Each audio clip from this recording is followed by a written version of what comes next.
Welcome to Selling Truckers.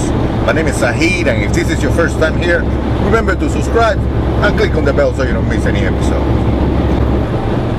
Today, we're getting personal.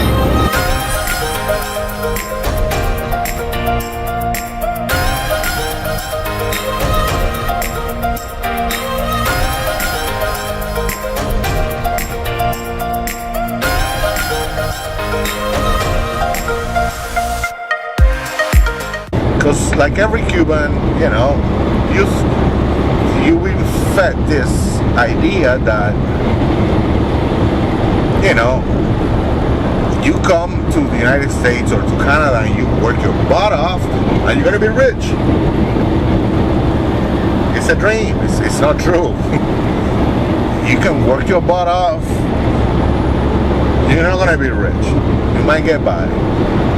So I used to deliver cell phones in the morning. Then at night I would go to a Simon Fraser University lab. I was a lab assistant there, and do a lot of cleaning and all of the ditches and the test tubes and putting in clean that stuff. Anyway,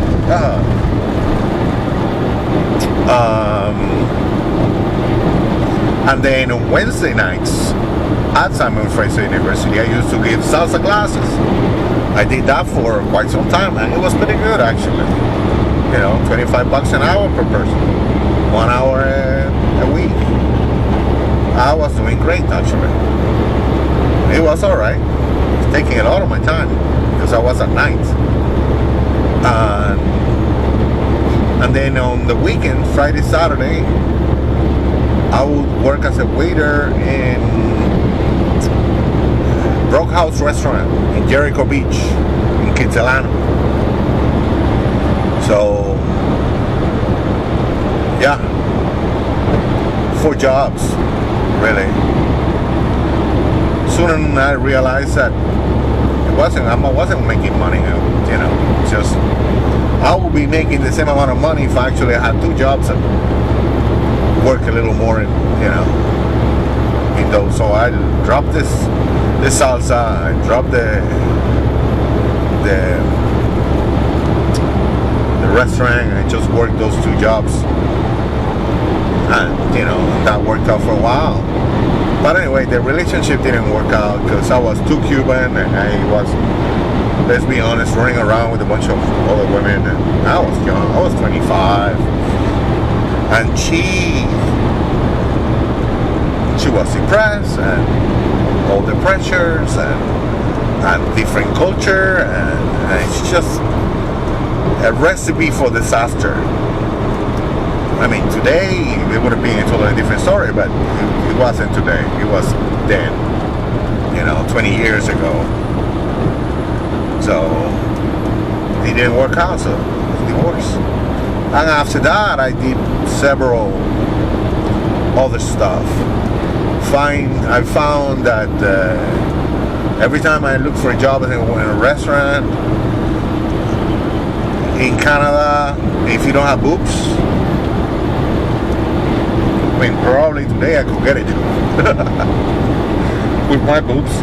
But at the real boobs, I mean, if you're not a woman, you cannot get a job as a waiter. Fine dining waiter in Canada. So yeah, that didn't work out. So the only jobs that I got was security and law enforcement or stuff like that because of my size, my personality, because I'm not afraid. That's the something. I mean, I don't know, it's just it worked for me. So I did a lot of bouncer at the clubs at nights, worked a lot of nights. I was making okay money, $25 an hour, 3-4 days a week, depends. Sometimes I had 2-3 clubs lined up, so some days I work at this club, some other days I work at the other club, like that. And I did that for a while until I met another girlfriend, and she told me, hey, the only way to do this is to go to college. Didn't think I was smart enough. As a matter of fact, I didn't even know how to. I mean, I spoke English, but I didn't know how to write English. So off I went to school, and I learned how to write and read, and I found that I actually really liked it. I studied criminology, and I started thinking about doing criminology and psychology in college, both at the same time.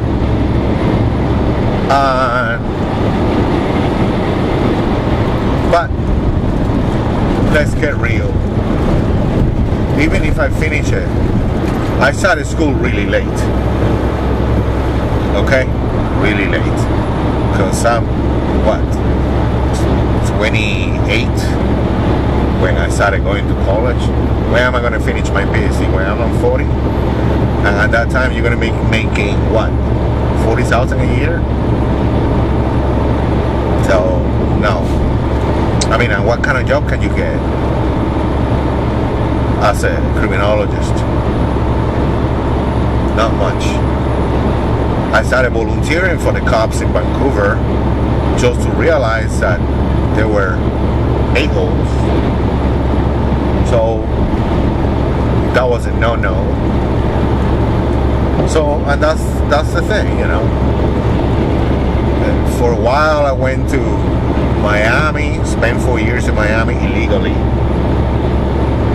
I was working under the table, working every illegal restaurant that would hire me. Legal restaurant that would hire me illegally in Miami, and that worked for a while until I decided, you know what? Can't do this. Because remember, every Cuban that arrives to Miami or United States says, political asylum. But I'm already a Canadian citizen. Can't do that. So I will never get papers there. So that was that. So one day I decided, you know what, I'm going back to Canada. Came back to Canada, and now I'm, what was I? 35 or something? And I don't remember. I was in my 30s. So came back and started doing 35, 37. I think I was. And started again, what I knew, that I could make money as a bouncer, and realized that I didn't have the incentive no more.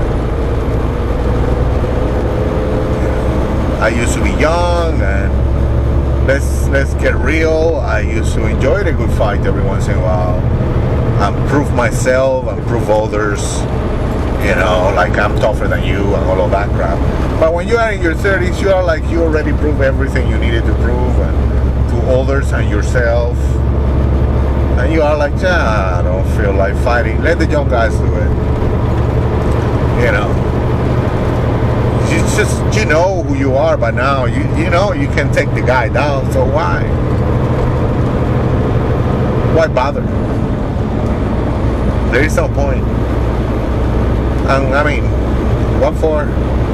So you just go like, this is not for me no more. I'm getting too old for this stuff. And I was 38, 40 almost.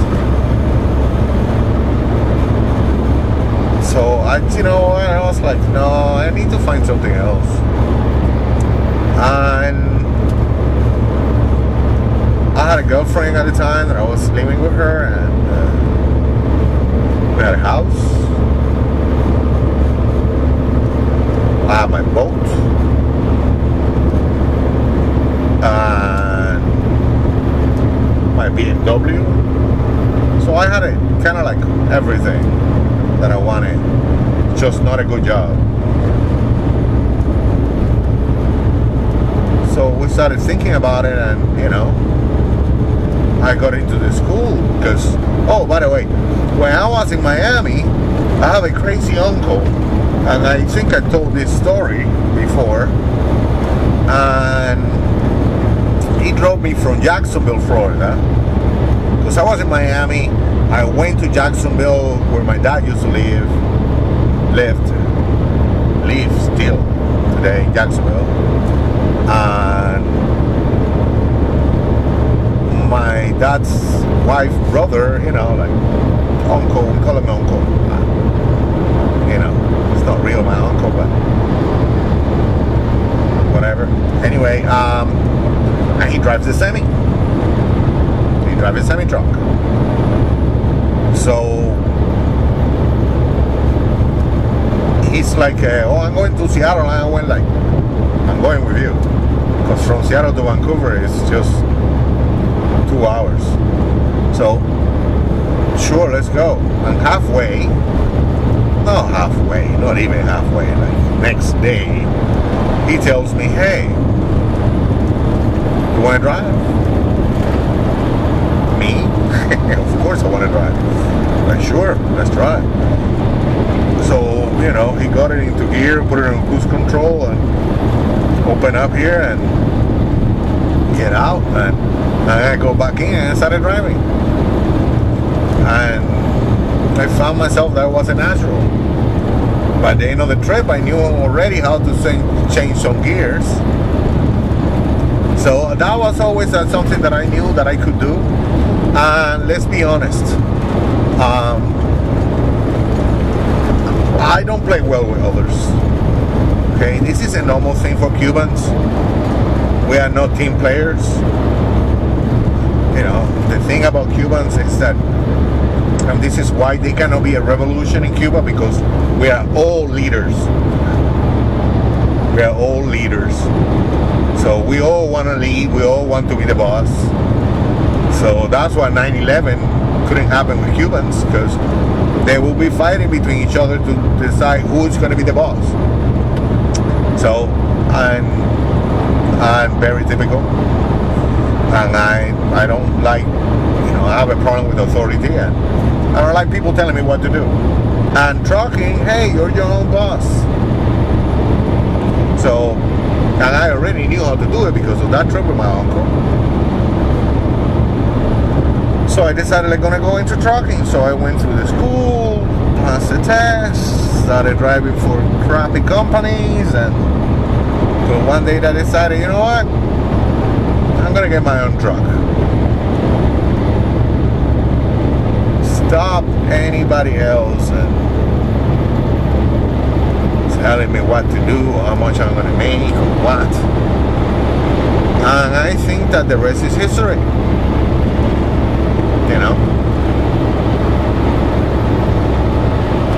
That's how I started in this thing. And I was, with my truck, and like every guy that never had anything in his life, never had any money, you don't know how to handle having money.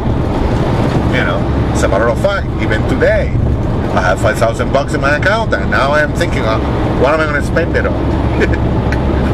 And it's like I have the devils and the angels on my shoulder telling me, don't spend it.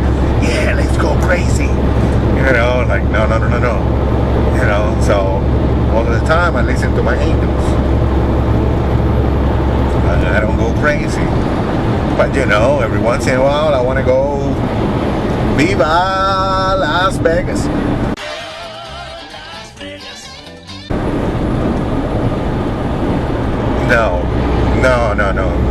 No Viva Las Vegas for you. No. Be quiet, be no, and don't go spending the money. So that's what happened, Before, it was me and my ex-girlfriend, now my girlfriend at the time, doing the payments for the boat and the payments for the BMW. And after I separated, I got myself a really nice condo, 2-bedroom condo, just for me. I'm paying, $1,500 a month on that, because now I'm an owner of a company. I own my own truck. I was making good money for a little while, without knowing and everything. But then, everything that goes up goes down. And suddenly I am with a boat, the BMW, and the truck, and it didn't work out. So now I'm not making money. So what do I have to do? I have to sell the boat, get rid of the boat. I still have the BMW, which I'm doing payments on it, and get rid of the truck. And thankfully, after 5 years of doing that, I found a good company, and now I'm here, and I am a company driver now, but I'm making good money. So that's where we are.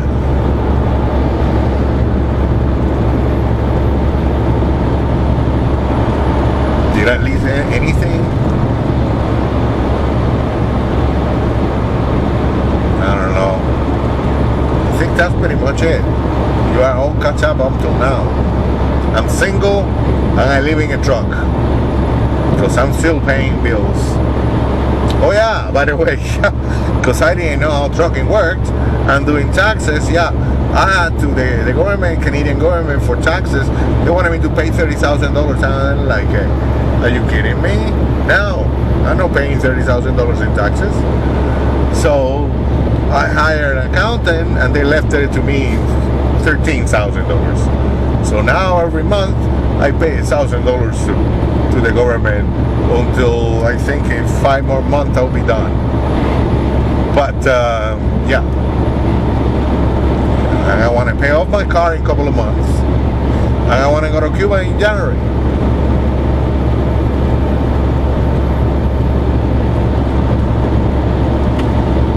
Am I going to be able to do it? I don't know. And I want to buy my sailboat next summer. So, ready to pay off my credit cards. That's a good thing, because when this whole thing finishes, I have my up to here on debt, up to here. Right now, the only thing that I own is the government, some money on my BMW. So I want to pay off that. I want to pay off all of that, and then I don't know if by next summer I'll be able to afford my boat. Probably not. But if not next summer, then the summer after that, and then it will be even a bigger boat because I have even more money. But yeah, that's pretty much it, guys. So now you'll catch up. Anyway, it's the end of the episode. So I hope you like this episode, and if you liked this episode, remember to like us on Facebook and Twitter, and if you want to watch more about trucking advice, click on that link. And that is a wrap. Bye bye.